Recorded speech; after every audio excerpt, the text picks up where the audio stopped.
See any sign in from there? Good afternoon, Mr. Tunde Lemo. Good afternoon, sir. OFR. What a great afternoon. We're going to start at 3 o'clock exactly. So this is the green room where we do some warm up and welcome participants that are joining us. It's a great opportunity to have such a personality as Mr. Tunde Lemo. In his essence, ever smiling, witty, humorist, great giant intellectual. What a wonderful opportunity we have this evening to, to have you. And for the participants, I can see Tolu Lope, I can see a couple of, if I don't mention your name, please just Tolu Fadulu, you're welcome. I like to add, so there's so many other people in the waiting room. Yemi Shotade, it's a pleasure. It's a pleasure having you. So many other people. Just thank you for joining us. We are trusting that this is going to be a feast and a time of learning, a time of sharing, a time of making progress and moving forward. So I'd like to welcome you. As the day been on. Ordinarily, the day will have been, today will have been a day of feasting, particularly for those who are joining us within Lagos, Nigeria. Today will have been, if not for the situation that the world has found itself, will have been a day of feasting, a day of socializing. But most of us are still at home, and it's such a pleasure to join Mr. Tunde Lemo at home. I believe you're at home, aren't you at home? So Mr. Lemo, how has the lockdown been for you? Well, for me, it's been a unique experience. It provided sufficient time for family bonding. Good. And indeed, at first I thought this is like an imprisonment. I can tell you this, I'm not in the mood actually to end it. Recall that about 2 weeks ago, government said some people in our kind of industry should go back. I'm still running my office from home because I enjoy the new normal now. I like that. You're enjoying the new normal. Yeah, definitely. Okay, that is my experience. Although we've started working from home, combining it with working from the office. But I tell you, I discovered that it's more productive to work from home. Because you're not dropping visitors. You just focus, and you don't spend a huge money on infrastructure to keep the office running and all of that. That's part of the new normal. Once again, I'd like to say thank you for those who are joining us. Dora, you're welcome. Tulu, thanks. Tulu is saying, I thought I was the only one that enjoyed working from home. I think, Tulu, you are wrong. A lot of us are enjoying working from home. A whole lot of us. Okay, the people in the waiting room should be allowed in so that we can get this started. Right, it's 3 o'clock. Ladies and gentlemen, it's 3 o'clock, and it's my pleasure to welcome you once again to Business Sustainability Series, BSS by Touchstone. Touchstone Limited is an organization that is not only poised, it's a foremost organization for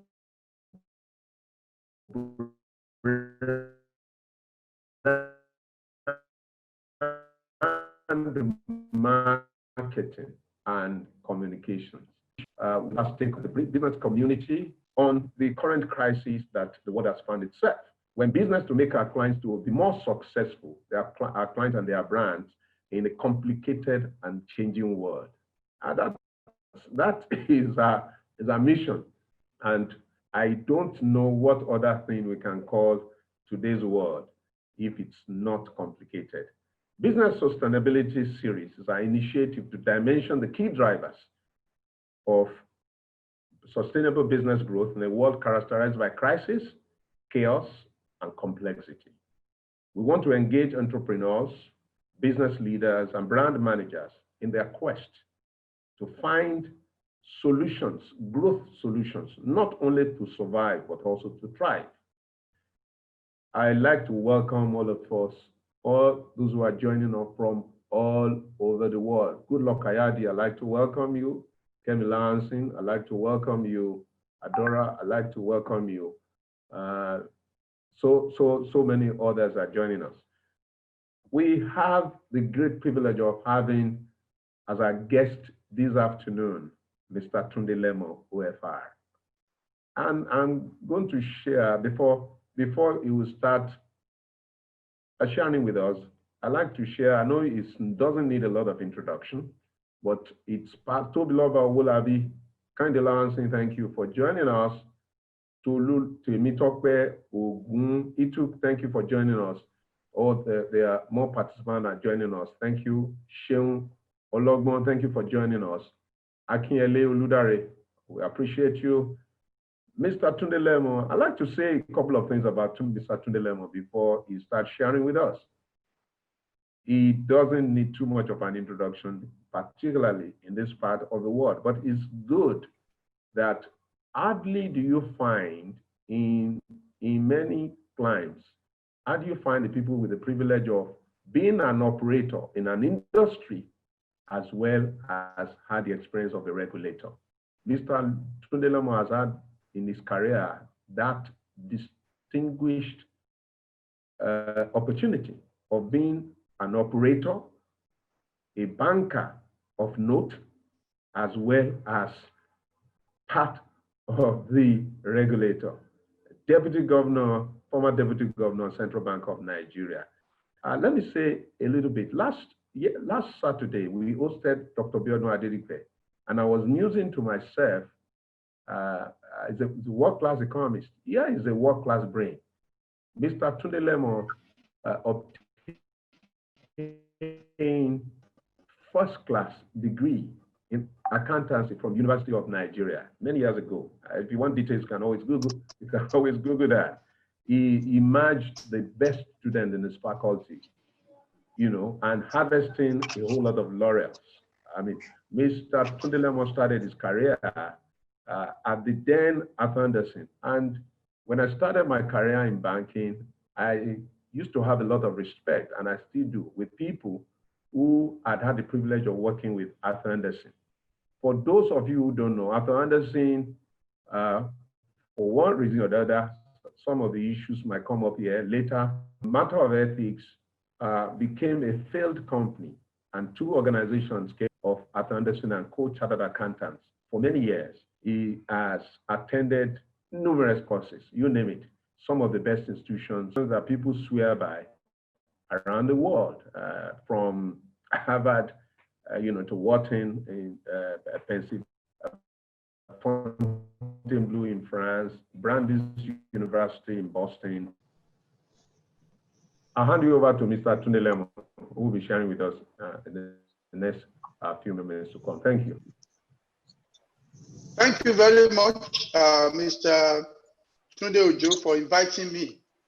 It's actually my pleasure to share my thoughts with you on COVID-19 and the effects on businesses, business and investment opportunities in the new normal. Of course, it's no longer news that COVID-19 is with us. We heard about it early in the new year, but it actually hit Wuhan, China, about the end of 2019. It was first thought to be a pandemonium that would be restricted to the Asians, just like SARS, but it later became a pandemic. And of course, we don't need to waste time on how it has impacted us generally. I first start by talking about the effects of COVID-19 on the global economy. I will look at it, how it has affected Africa and Nigeria in particular. And then we see the implication for businesses especially looking at it from the angle of the palliatives by the government, I mean the Central Bank of Nigeria and the fiscal authorities, the federal government.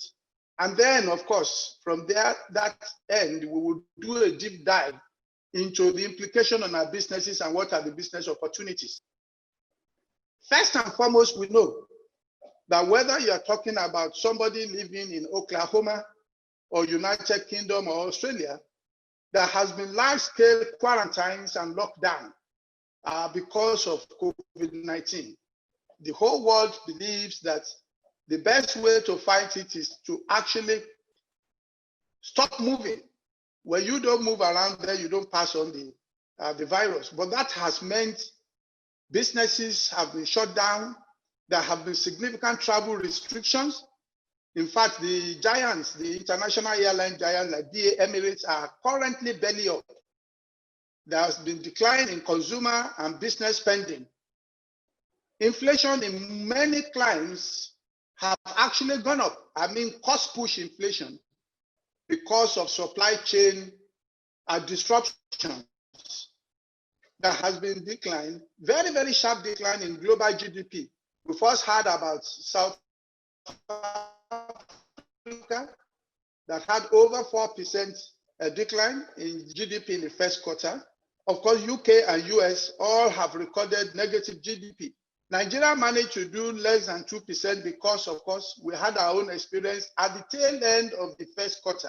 So we began a shutdown when first quarter was just ending. And so we should not celebrate less than 2% growth that we had in first quarter. It is the second quarter that will actually give us the full impact of the lockdown. Of course, there have been volatility in the financial market, especially the economies that depend on commodities, one of which, of course, is Nigeria. There have been global rise in global unemployment. We saw that in America just before COVID-19, they celebrated reduction in unemployment by 4%, but there has been a significant spike today.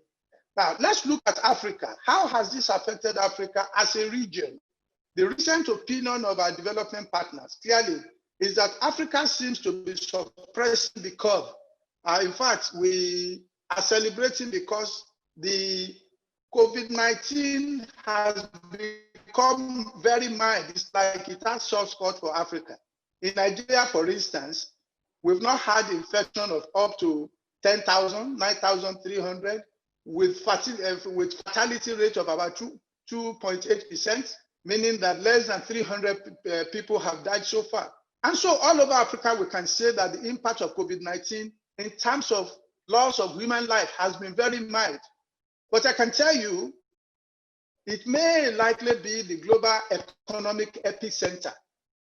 Even though on the health side, the COVID-19 is mild, but on the economy, it may be the economic epicenter globally. There is also the possibility of W curve. What do I mean by W curve? The sharp decline today doesn't mean that we can shout uhuru, because of course there can be a resurgence, which is why businesses should actually plan accordingly. And this is yet, I mean, it's too early for us to begin to celebrate any progress. Example in Madagascar has taught us a lesson.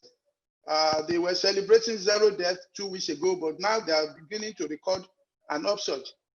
Of course, there is a positive thing about Africa, which is that because it has not dealt heavy toll on human lives, global capital will look for countries that are less battered. And of course, global capital may flow into frontier economies in Africa. Of course, Nigeria is part of that frontier economy, but we shouldn't think we are alone there. Egypt will compete for the same global capital. So is Kenya, Rwanda, Ethiopia, South Africa, of course, and Ghana. There will also be emotional and economic backlash on China.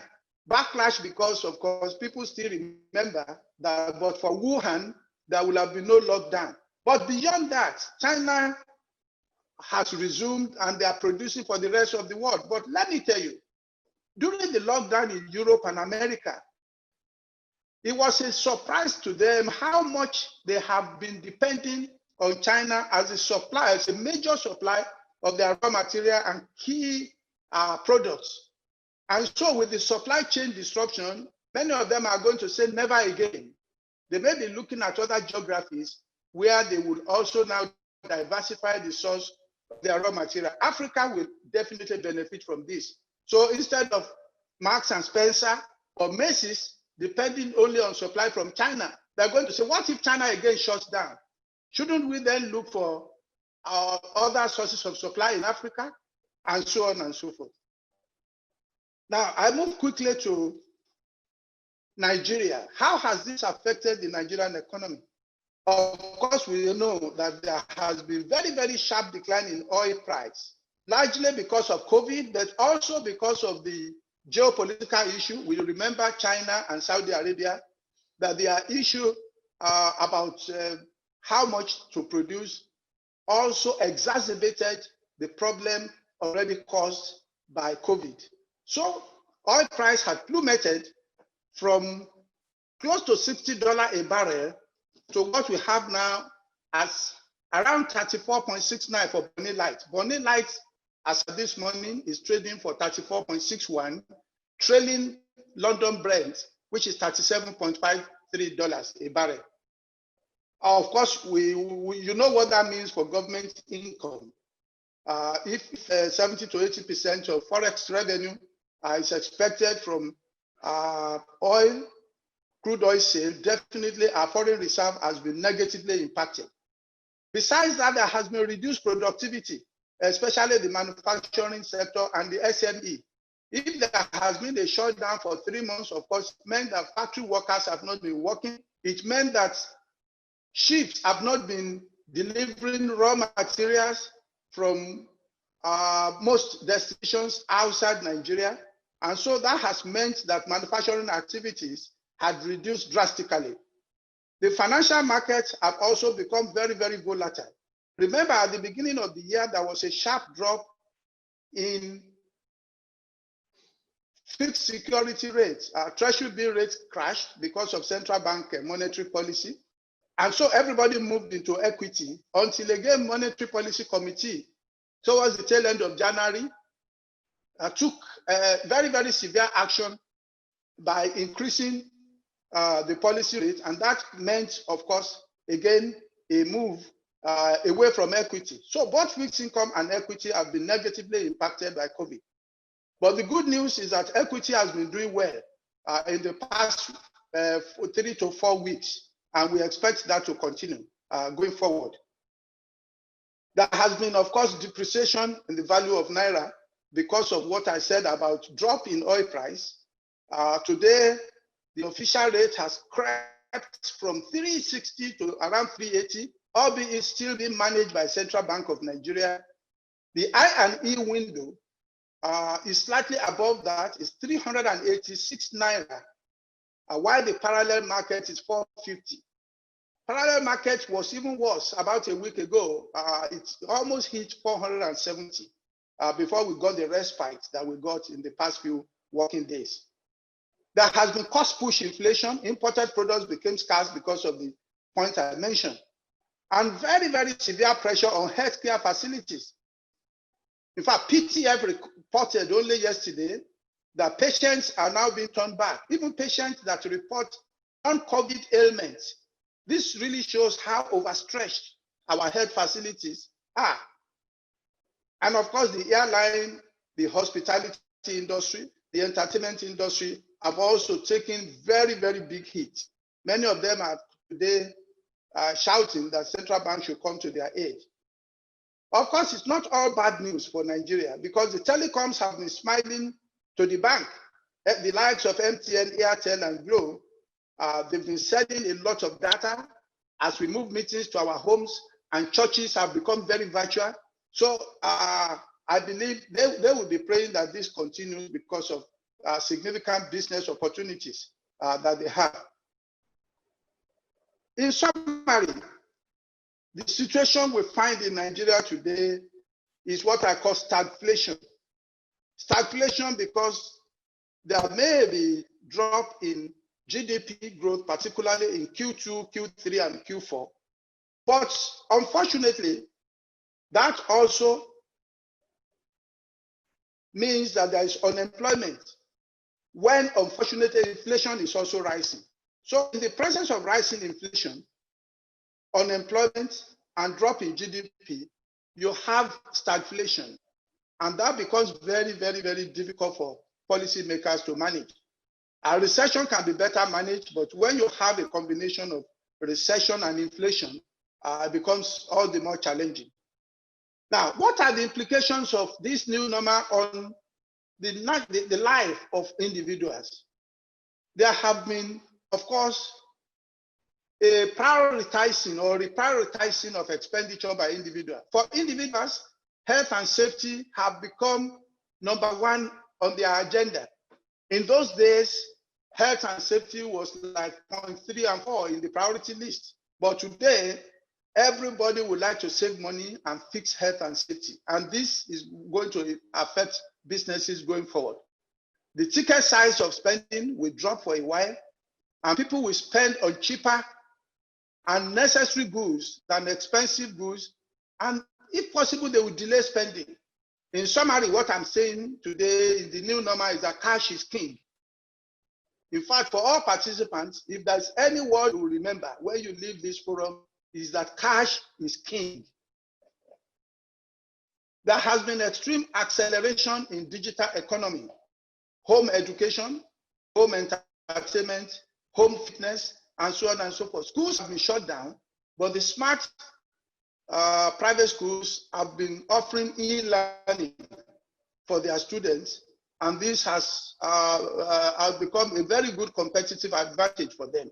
And for those who will win in the future, you have to embed e-learning into your curriculum, even after all these issues. Otherwise, you may not be a school that is positioned for the future.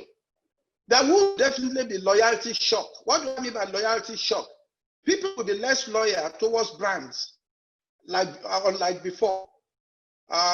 Definitely, they will switch brand because of cost and because of safety. There will be general trust deficit. There will be trust deficit among stakeholders like vendors, customers, and employees, borrowers, and banks. Employers will now accommodate flexible working conditions or working hours for their staff. Now, this had come up before in Nigeria, particularly Lagos, when traffic was becoming very, very problematic. So staff actually engaged their employers and said, look, let me work from home. I'm burning 5 to 6 hours every day to and fro from Okokomaiko to Lagos. But if I work from home, my productivity will increase. The employers did not believe them. But experience in the last 3 months has meant that the employers now believe that staff productivity actually will go up if there is flexible working conditions. So in the new normal, many offices and many companies will adopt and even encourage very, very flexible working conditions. So I believe that there are significant business opportunities for companies, there, for individuals that will provide support services and activities that will make this happen.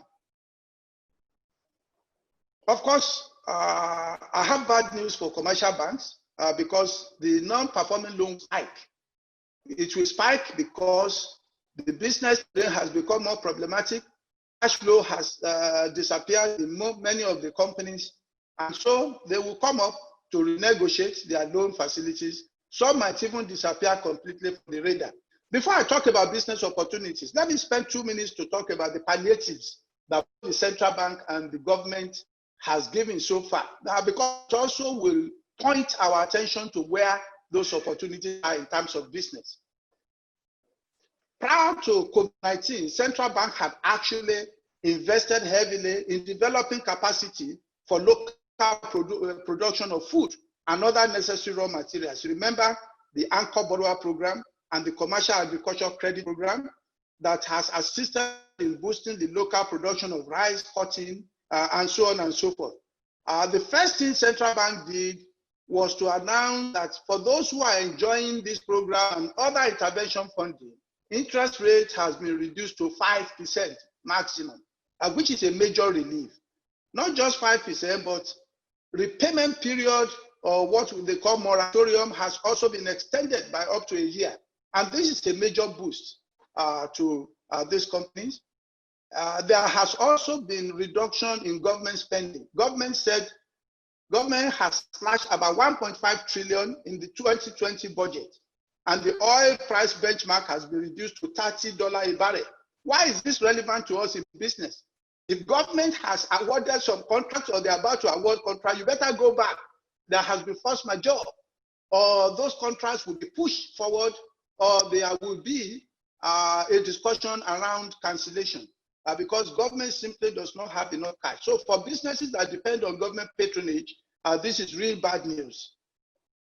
There has been 50 billion credit support for businesses that are largely impacted by COVID by central bank, especially hospitality business. This is done for the real sector through NASA Microfinance Bank. It's going to be very helpful in resuscitating some of the businesses. In addition to that, central bank has also provided 1 trillion credit support to the manufacturing sector.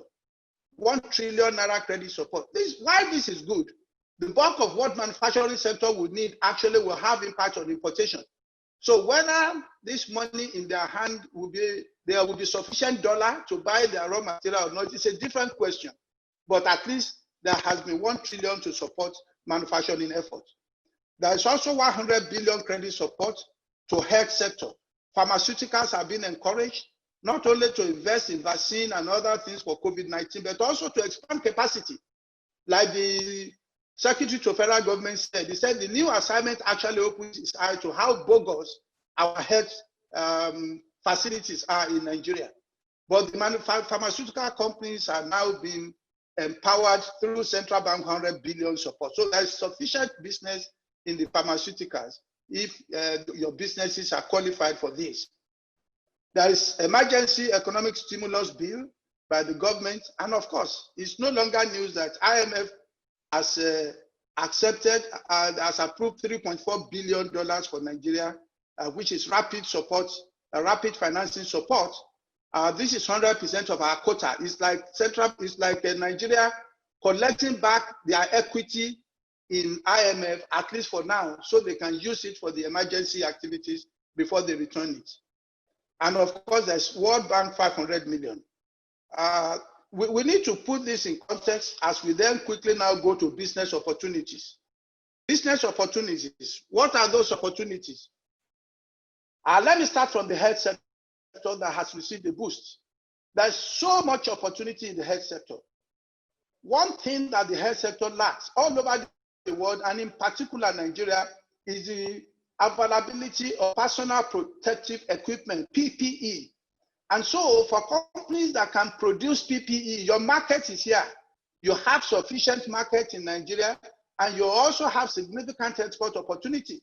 Even if they don't believe you can produce to their taste in other parts of the world, Africa, many countries in Africa will be glad to import PPE from anybody who can produce it. And it is also ditto for other health equipment.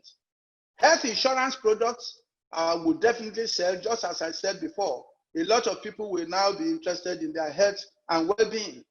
Pharmaceutical companies generally should brace up and take advantage of this.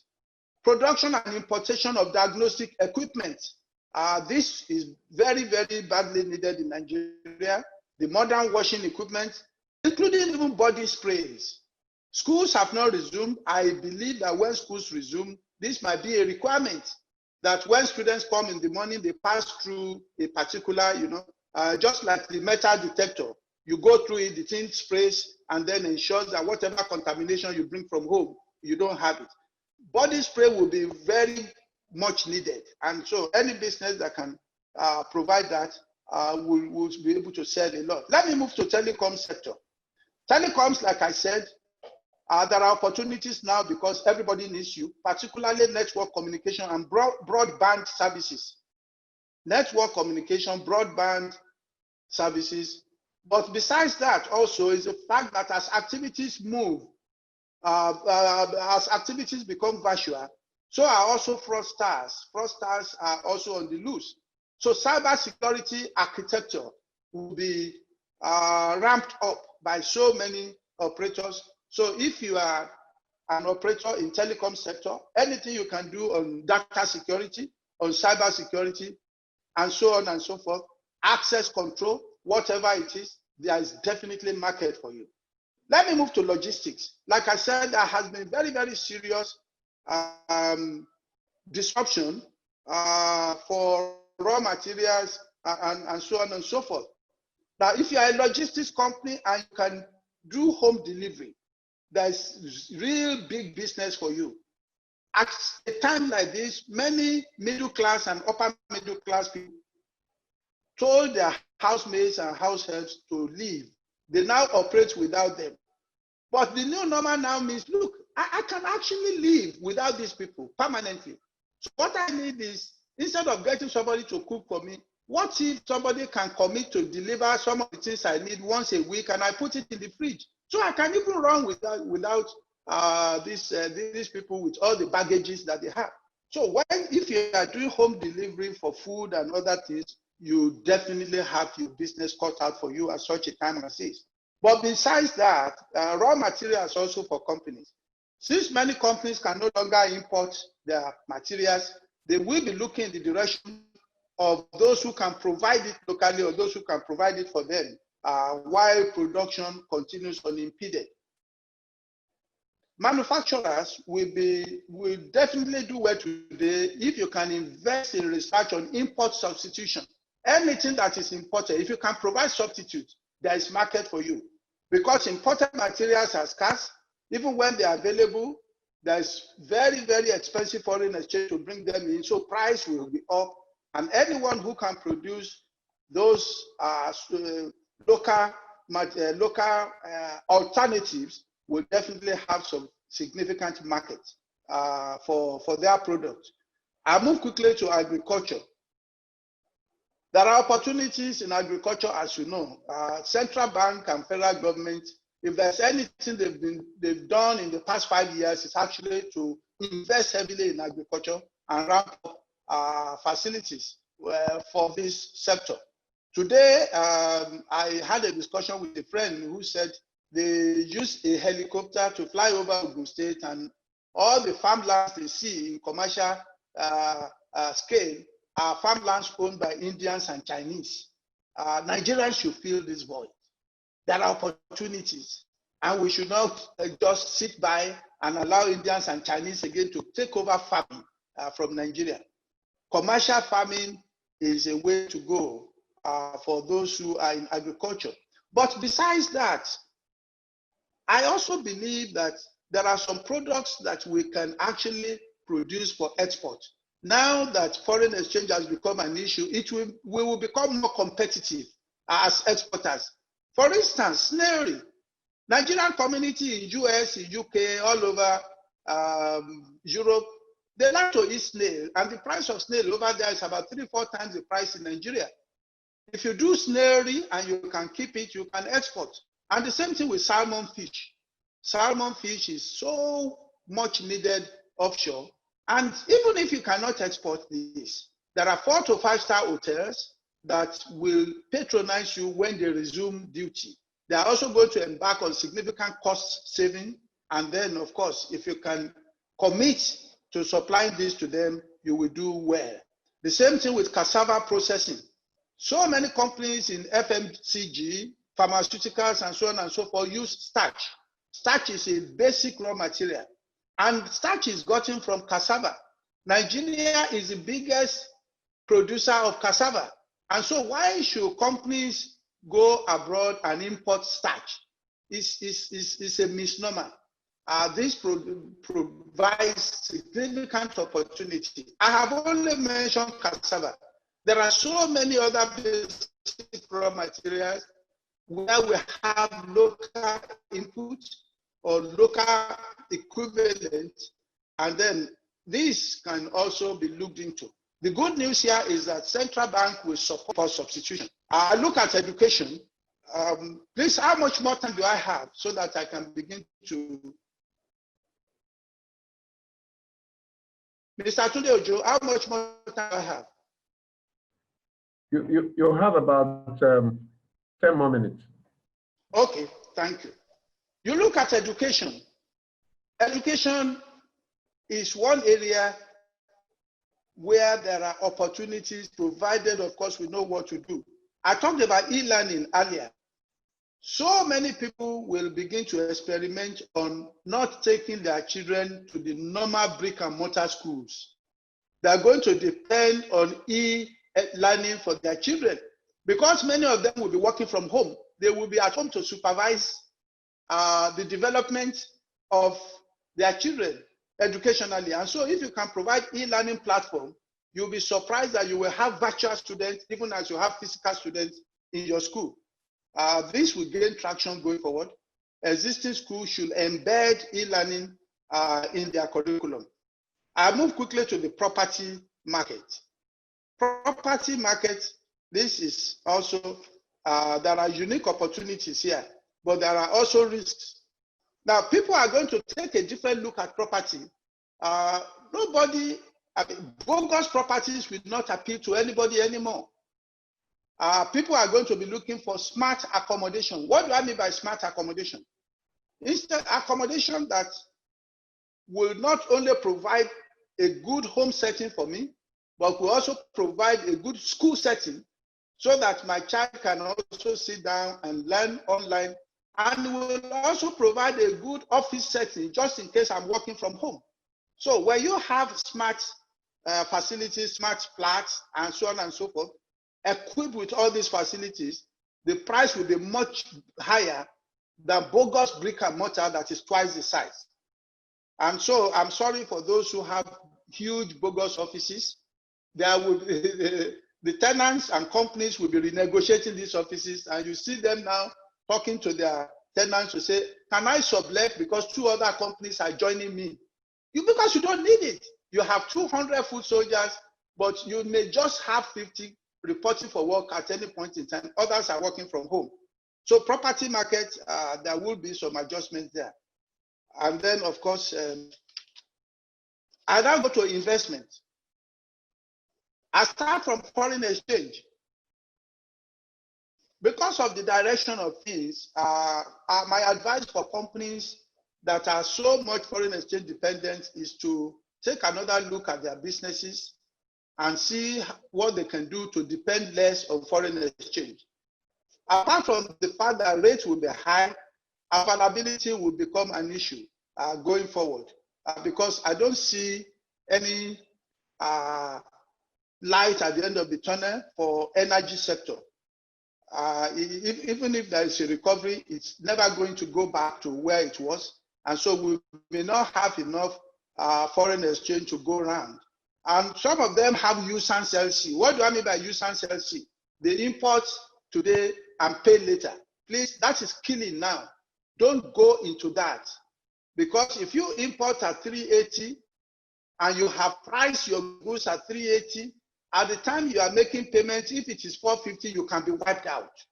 So front load all your obligation. If possible, borrow Naira now and prepay if you can. You are expected to have even done that 3-4 months ago. But if you have not done that, you better do that immediately. And for those of you investors who have foreign currency denominated bond, whether it is government bond or private sector bond, I say this is the time for harvest for you because your bond now will produce in Naira terms much more. For new investors, if you can get foreign bond, foreign currency denominated local bond, some banks have it, it's a very good investment to hold. Now, let me talk about Treasury bill. I told you that Treasury bill rate crashed in January, and there may be correction, or there will certainly be correction. Why do I say that? Government intends to borrow heavily to finance budget, because of course, if government can no longer get money from primary sources, and then of course they are going to balance the budget at least for all the committed expenses by borrowing. And so if they are going to borrow more, Treasury bill rates will go up before the end of the year. So for those of you who have rates now that are, who have Treasury bills that are maturing, your bank is telling you to come and roll over for the next 1 year at 2-3%. Don't do it.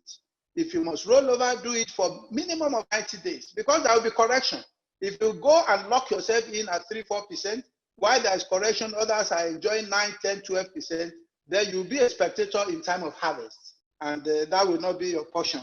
So I'd like you to note that there will be correction, and as the yield is correcting, you will then move to higher yielding instruments. So any rollover you do now should be as short as possible. And then, of course, for those in equity investment is recovering now, but I don't know for how long. You have to look at the equity investment you have. It must be in companies that have very good fundamental. We have mentioned the winners and the laggards going forward. Look at companies that are resilient, companies that will win even post-COVID. Like I told you before, there have been a few companies that now make more money even during COVID or post-COVID than before. So look for companies that are winners and then move your equity investment there. Otherwise, you may not be doing well with investment at all. And then, of course, for those of us that just have investments in any asset class that is non-income yielding, you may be wasting opportunity. Some asset classes are not producing income, but they are very good for asset preservation, or what I call wealth preservation. But a lot of people will move their investment from assets that only preserve wealth to assets that will at least yield something. The reason I'm saying that is because unemployment rates will spike, and we don't know how many more will lose their job. And so there is a need to intelligently switch assets into not just assets that will preserve your wealth, but assets that will also ensure that you continue to earn some income going forward. Mr. Coordinator, I'm going to stop here. I know there will be a barrage of questions, and then, of course, I will take questions as they come. Thank you.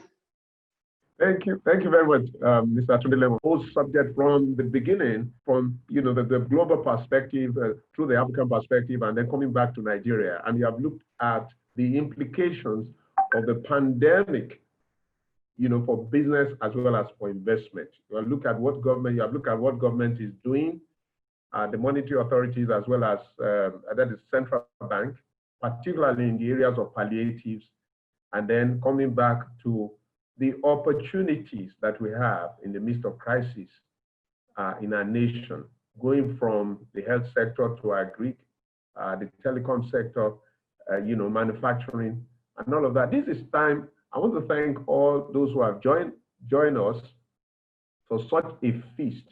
And once again, I'd like to say a huge thank you for the depth and the breadth of the thoughts of this gentleman. Mr. Tunde Lemo, it's been very, very wonderful. Thank you very, very much for your thoughts. We really appreciate you. Now, ladies and gentlemen, we have a golden opportunity to ask a man who had the privilege of being an operator as a first-class banker, the managing director of one of the biggest financial institutions, top 10 in his time, Wema Bank, and also who had the privilege of being a regulator, the deputy governor of the central bank, both for surveillance as well as operation, over many years, and has earned a whole lot of respect and accolade for his work. Now it's time for us to have. You can send the questions to me, but I will start with a couple of questions. And now, Mr. Lemo, the risk appetite, you are looking at Africa being attractive in terms of investment. There's a supply chain issues coming from China. There's a trust level. Hello, are you done here? There's a trust level, coming from China. How do you think, what is the risk level? I know people come around here to invest, but what do you think are the risk appetite? What kind of risk appetite will the investors have when you look at the challenging situations within the Nigerian environment? Deficit in terms of infrastructure and so many things, the challenge of culture, the culture of corruption, and so many things. While we wait for some other questions, maybe you quickly address this, and then I can also come around with some other questions. Thank you. Thank you very much. Definitely, we have baggages, no doubt. And like I told you, yes, even though there will be increased appetite for Africa, we also have peers that appear to be doing well in terms of ease of doing business. If you go to the league table, ease of doing business, countries like Botswana, Ghana are doing better than us. And so even South Africa. And so they're going to say, look, these are destinations that are better in terms of ease of doing business. Apart from ease of doing business, even cost of doing business is high, largely because of what you have said, infrastructure deficit, as well as different tolls that you have in Nigeria, commercial tolls, and then what I call corruption toll. Definitely, this cannot be wished away. But I must let you also know that it's fair to also say that some of this has been undertaken by government. The committee led by the vice president has done fairly well. Yeah, maybe they can do better, but they've done pretty well in terms of ease of doing business. We've moved a notch or two from where we were. If only we can sustain that, that would be acceptable. But besides that, also, the major thing the investor will look at is how easy they can move in their investment and how they can move it out. And then, of course, they would like to see a more market-friendly foreign exchange environment, market-determined foreign exchange environment. And I'm glad that government recently committed to this when they went to IMF for facility. They committed to IMF that the foreign exchange determination will be more flexible. And then, of course, since that is in writing, we believe that that will be followed. And you have seen the signal. Prior to now, about 3 months ago, there were about 4 or 5 rates in the market. Central Bank has collapsed that. We are not yet there, but at least we have seen that the process has begun. And so once we can fix that, and then, of course, security of life and property, there's corruption everywhere. It's just that in Nigeria, sometimes we exaggerate it. There is corruption everywhere. I'm not sure that some other African countries are not more corrupt than Nigeria. I don't want to mention their names, but some of us travel to all those places and we see what happens. That does not mean we cannot do better. But I believe this is doable, particularly because of the sheer size of the Nigerian market. 200 million people, abundant raw material, abundant natural resources, very good, strong, and boisterous, well-educated labor. I believe they will prefer to be here than most other places. Thank you for answering that. A couple of questions. I'm going to mention about 2. Someone is asking, what is the fate of lending companies in this time and post-COVID? You can just take that one on one hand, and then another question. Someone is asking, you want to know what investment you recommend for Nigerians in diaspora. What opportunities can they take advantage of, when they are considering Nigeria, especially for those who want to earn income in, better, currencies, Nigerians in diaspora. Maybe you can take those, and then I have a couple of other questions. Thank you. Thank you very much. The first one, what is the fate of the lending companies? I believe the lending companies you're talking about will include commercial banks, microfinance banks, and some other clients. The fate, I would say that business will become more challenging for you. It will become more challenging because if you go back to your risk acceptance criteria, you have to recalibrate that rack. Those that will fall within acceptable risk may no longer be acceptable. Somebody who had a steady job, and so you are providing soft loan to tide him over, maybe salary is delayed, instead of salary being paid on the 22nd, it is paid on the 35th. You know what I mean by that. So, but when he no longer has a job, you can no longer do that credit for him because you had depended prior to now on the commitment from the employer to pay you back. So you need to go back to the drawing board and redefine your target market. You have to move away from those that you know will not be able to do so. And then there's a way you can also look again at what people do. The kind of businesses that people do will determine the level of support you give them. If a business has been wiped out by post-COVID activity and is owing you, you better make full provision for that loan. But if it's not yet owing you, he has shown up as a potential candidate, he's no longer qualified because of what has happened. So it's a judgment call you have to make by yourself, looking at the kind of business that your clients are doing. The second one, what am I recommending for people in diaspora? Excellent. There are opportunities here. I tell Nigerians who are in diaspora that if foreigners come in here and make money, why not you? About a week ago, we were told that in the first quarter of 2020, there's so much inflow of foreign investment that, of course, surprised analysts. Of course, unfortunately, the FDI, foreign direct investment, which we badly need, was low. But portfolio investment was very high. Because you see, carry trade activity, carry trade means that you bring in your dollar, you buy fixed income security, or you buy equity, and then you make money and you convert it back. You can never get yield elsewhere that you get in Nigeria. Yield is very high here. And so if somebody in Oklahoma sees through that, why not you? I will encourage Nigerians to still move in their money. There's fixed income security opportunities. There's opportunity for corporate bond. Many corporates will be issuing bond going forward, as opposed to going to the bank. There will be so much around misintermediation that will come in. Disintermediation, disintermediation means that I can reach the lenders without going through the banks. And so as they raise those instruments through their investment banks, appraise those risks, there are companies that have never defaulted. Some companies have credit risks that are superior to their bankers' credit risk. So if you invest in their bond, you make a lot of money. Of course, there's so much money also to be made in equity with very good fundamentals.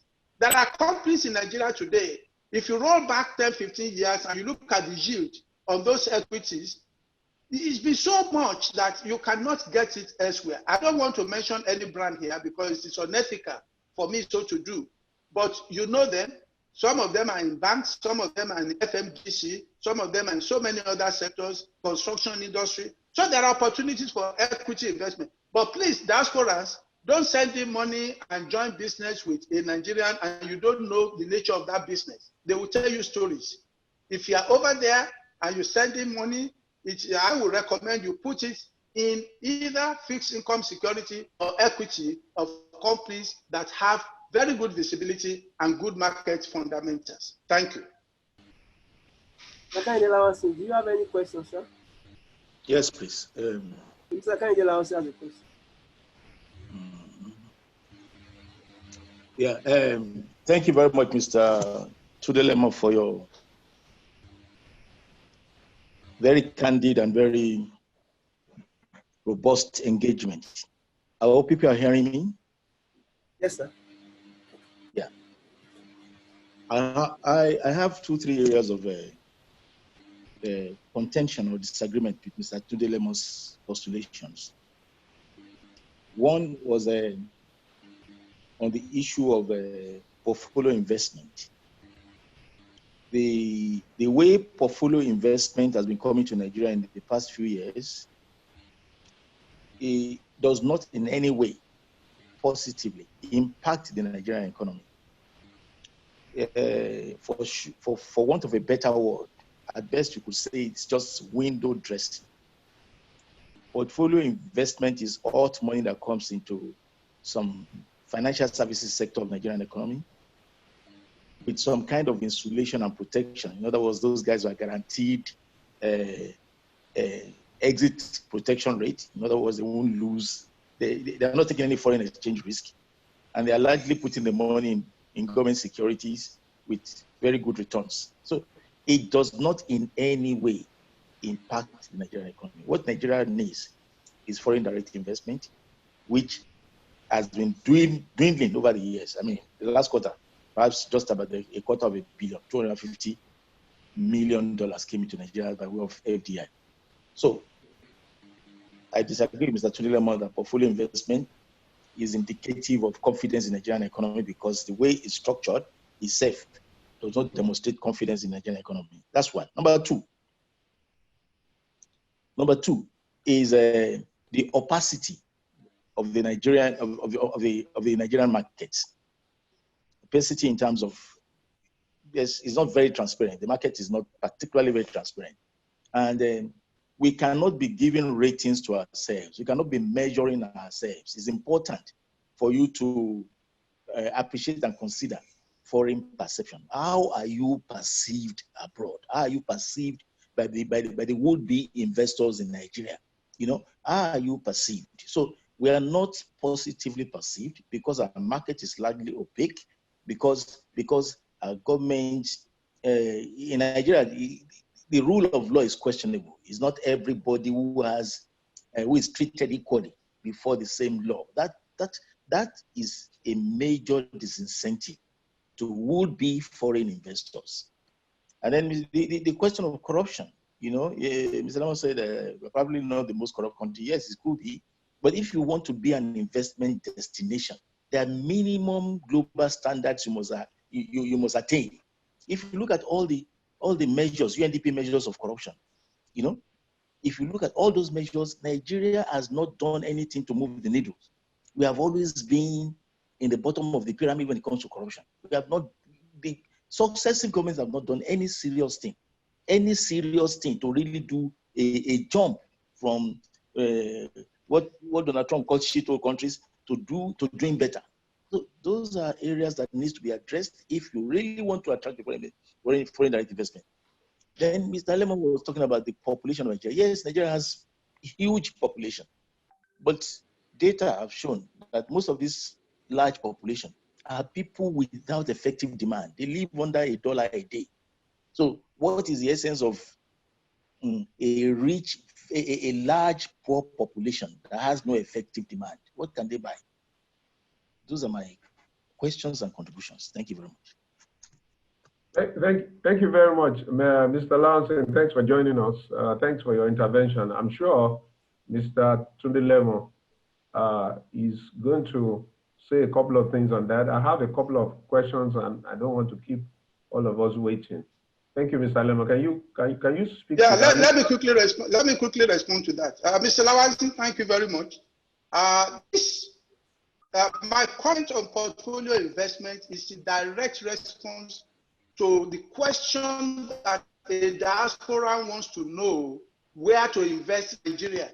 Of course, you are right when you said portfolio investment is hot money. I will never mark portfolio investment as a very good tool. In fact, in my presentation, I said, even though what we needed back is the foreign direct investment, which of course is the money that goes to produce factories and so on and so forth. But if I have a brother who's cheap, and his friend who is an expatriate is making money in Nigeria and is asking me where he will invest in Nigeria, I am using my microeconomic sense to tell him that this is where they make money. It doesn't mean that for Nigeria as a whole, which macro is a better option for us. So if we are discussing macroeconomy and we are discussing how to move Nigeria forward, and we are discussing with policymakers and government whether, of course, which option is better, of course, nobody, no fool will say portfolio investment is superior to foreign direct investment. But this is micro. I have an individual who wants to make money in Nigeria. Of course, he should go ahead and make that portfolio investment. On the opacity in Nigerian capital market, I agree with you. There is a need for improvement. But oftentimes when we criticize ourselves, we are unfair to ourselves because we are not necessarily the worst. If you check Nigerian Stock Exchange and you look at indices in the last 3, 4, 5, 6, 7 years, you look at the league in Africa, we are still one of the most profitable, which is why some people still make money in the capital market. Now, if I sit at a forum where I want to talk about how to clean up Nigerian capital market, of course, all the issues you talk about will come to play. I agree with you that we need more transparency, we need this, we need that. But we are talking about investment option today that people can make money on. And there's anecdotal evidence that, of course, if you invest, or those who have invested in maybe companies like GT Bank or Zenith in the last 3-4 years, they've made money. Why shouldn't they make more money by making such investments? And that's basically what I'm talking about. This is not a forum whereby I am auditing, or I'm not here to not talk about how clean the market. You need to understand the context that we're discussing this. And population in Nigeria, of course, I agree with you that we have a large number of people who are not educated, but I'm talking about working class. I'm talking about coming here to set up a factory. There are people who are educated. Just look at the sheer number of unemployed people going to Canada, and they're making waves in Canada from Nigeria, educated in Nigeria. Look at the sheer number of people making waves in Portugal, in UK, in Europe, educated in Nigeria. We shouldn't then say because there's Alumanjiri somewhere, and then so everybody in Nigeria is Alumanjiri. If there are opportunities to set up factories here, and I can tell you there are Nigerians who are capable, who are strong enough to man those factories, if only you provide the right environment. Thank you very much. Thank you very much, Mr. Lemo. I mean, fantastic response and fantastic intellectual intervention from Mr. Tunde Lemo. A couple of more questions and then we'll be done. What will you advise government to do, both from the monetary as well as from the fiscal policy ends, in terms of the instability? You've mentioned a couple of things. I mean, again, you've said a lot of things about the issues of risk and risk appetite of investors. But to make this environment a little more stable, what will you, if you were to sit in the office of the central bank governor, what will you advise? I mean, what will you do? And if you are to advise the president on fiscal policies, tackling inflation and, government spending, what will you do? That's number one. Somebody is also asking the beverage and the food and beverage industry, what will be their fate? What will be the comfort? Is there any comfort for them? Are there opportunities or there are no opportunities for them? And, lastly, perhaps if we don't have really more time, is that what will you counsel government to do on e-learning? It has become a reality from the primary to tertiary. What should be government policy on e-education or e-learning? Thank you. Thank you very much. First and foremost, what advice I have for government fiscal and monetary policies to provide stability. I think central bank has done well in the past few years, but they need to do more. They need to do more because when you look at the things they have done on COVID, they have been more accommodative in terms of the reduction in rate for all the priority lending they have and so on and so forth. But when you sum everything together, these are not the average Nigerians. When they had the Monetary Policy Committee meeting last week, I had thought that the policy rate, the MPR, will go to single digits. Bank of England had rate of 0.1%. Others are having rates that are approaching zero now. In fact, the UK government issued a bond 2 weeks ago that will have negative yield, all to bring rates down. And so I don't think central bank has done enough by bringing those rates down. Today, if Treasury bill is going for 2-3%, and then the NPR is still double digits, you are having negative yield of over 10%. What that means is that you are penalizing those who keep money So I think there is a need for correction there. Negative yield era is not good for growth. It's not good at all.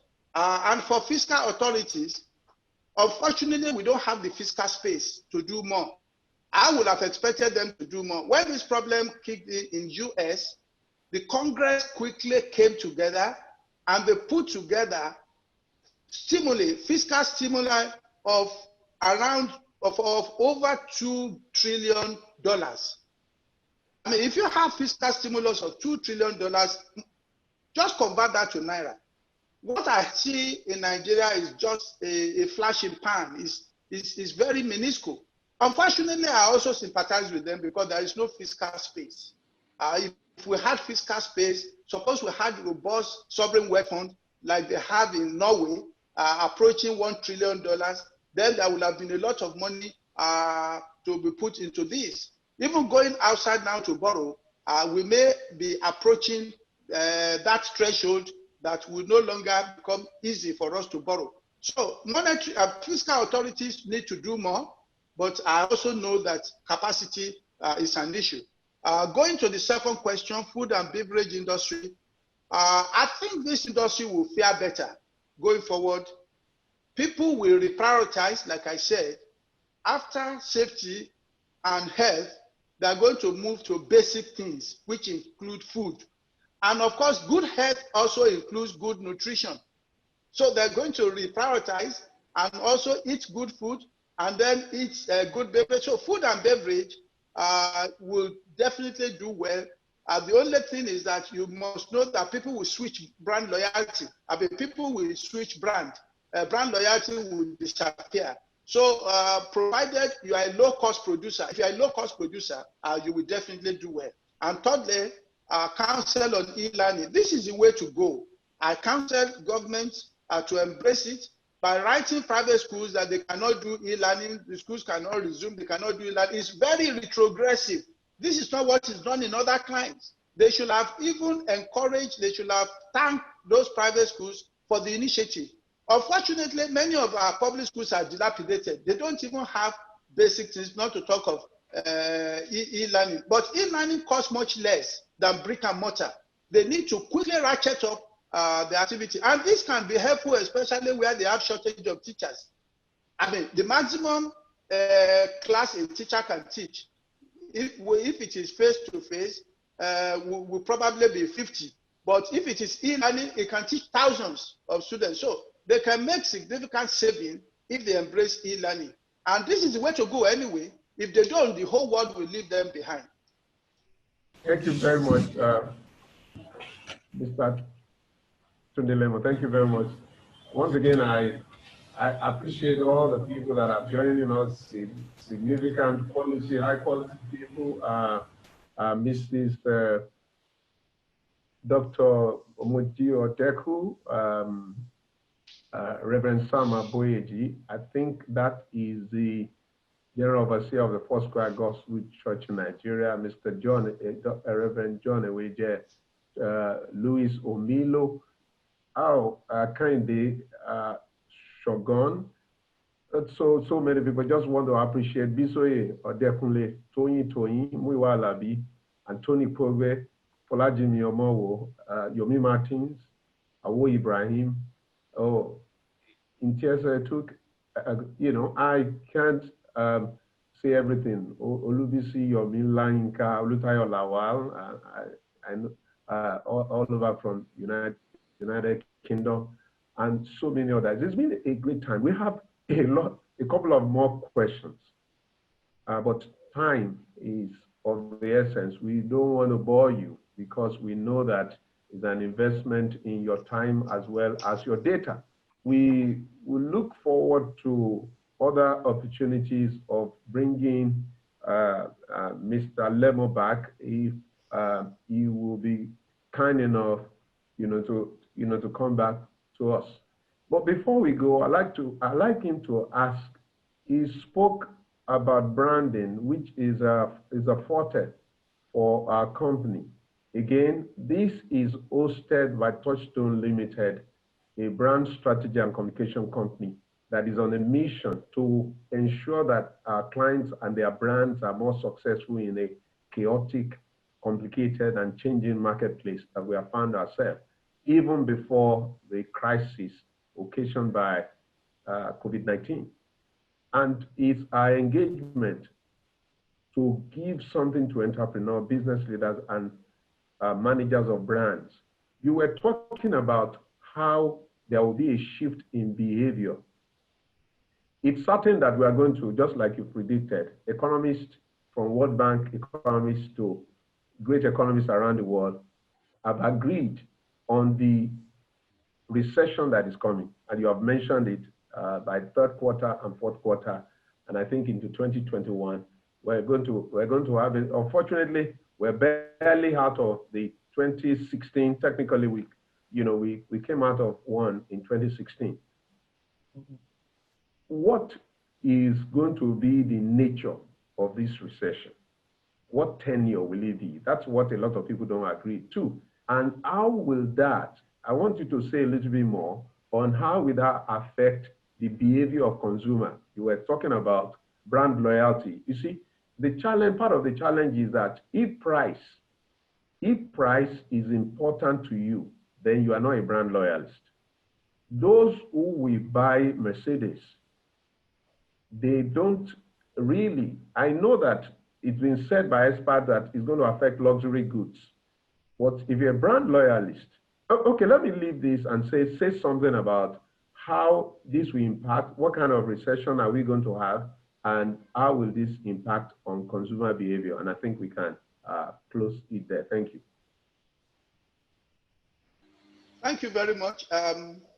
On brand, before, I know you want me to talk about the recession more, but the brand loyalty will remain with us after this whole issue. You see, it is the way people react to COVID. In the next few months, when they stabilize, they will return to their brand. But like, remember what I said. I said this is an era cash is king. Cash is king. You want to save so much because you know that the certain thing about the future is that the future is uncertain.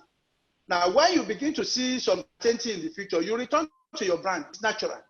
It's very, very, so it's a short-term phenomenon. But coming to the issue that you talked about, whether it's going to be V curve or L or U.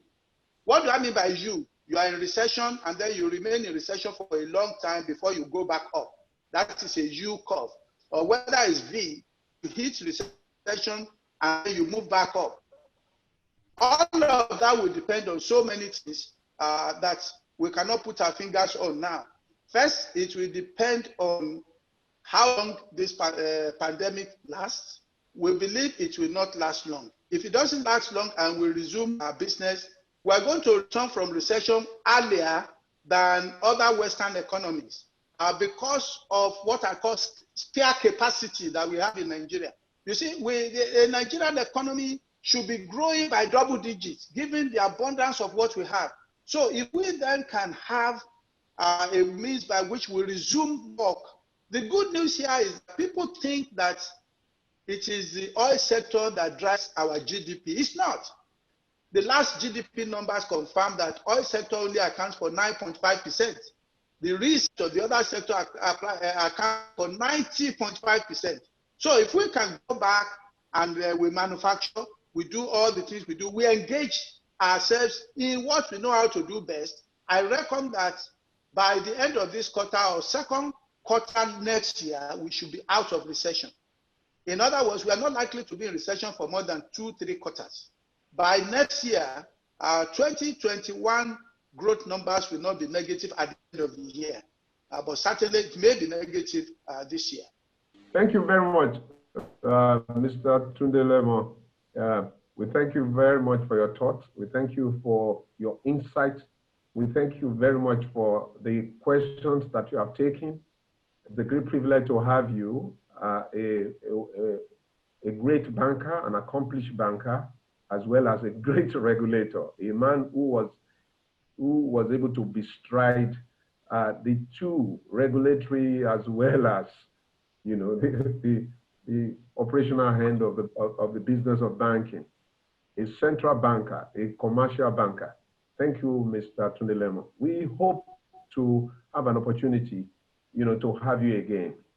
And thank you all the people that have joined us. I mean, I can't, please permit me, allow me not to take your time by mentioning all the names that I can find on the screen. But it's been an exciting time. And I want to thank all my colleagues at the back end, the Touchstone team, are making this happen. We're looking forward to next Saturday when you can join us again.